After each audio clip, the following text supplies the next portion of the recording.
Okay, do you want to start off with the first one then? Trump 2.0 blows up the dollar. That could happen.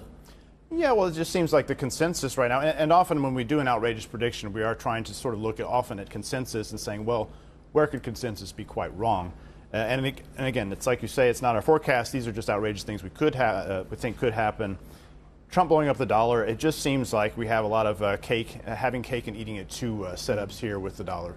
The U.S. wants to both weaponize the dollar, but not have the other trading partners and others that want to be able to go their own way in the world can use an alternative currency.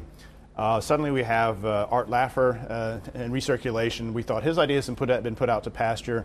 Do we risk blowing up the U.S. Deficits once again and instability in the Treasury market, which requires Fed easing to paper over the cracks, as we've seen so many times serially with QE, et cetera. So there are many ways this sort of strong dollar story, which, yes, on paper we can see why the dollar would go stronger with tariffs, with deregulation, a superior performing U.S. economy.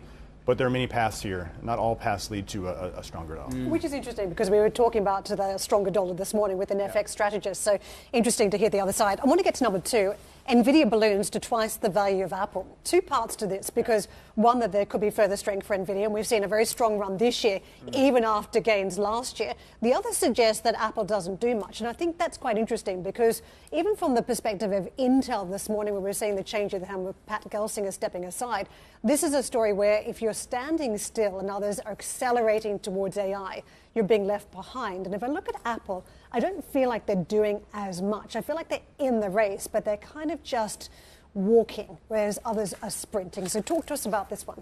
Well, I think there's two sides to it. There is the Apple side, and we've seen the likes of Warren Buffett selling down his Apple holdings. And you point out on Apple, look at the growth rate over the last, let's call it 3 years or so, at 10 to 12% total over that time period.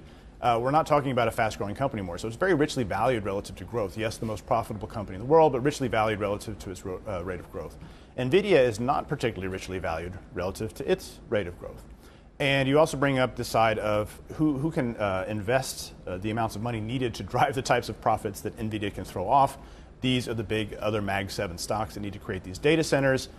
NVIDIA's rise, or further rise, in terms of becoming the most profitable company of all time, which it is projected to do probably within 15 months, has to be driven by as a cost for these other companies, unless they are creating the AI applications that are paying for themselves. And I think it's too early days to talk about that. So we're talking about the profitability of the rest of the Mag 7 falling relative to NVIDIA, sort of feeding NVIDIA's engine further. And we're talking about the reality that Apple needs someone else's technology to get going on its own AI ambitions through OpenAI. That's not a problem, though. Apple's always used other people's technology. I mean, I'm not saying they haven't done it, they've licensed it, but you break down an Apple phone, there's very few components that don't come from elsewhere. I think this is a different narrative, though, isn't it? You've had Siri embedded in the phone for years, which should have been learning and should have been getting better, but the reality is it's barely better than when it started, and now we've got a next wave of revolution and OpenAI that has to be used to put a brain into Siri. Yeah, or what if the expectation is that everybody has a personalized 3D avatar that's running on their Apple phone, and there's a lot of data or crunching needed to create these things?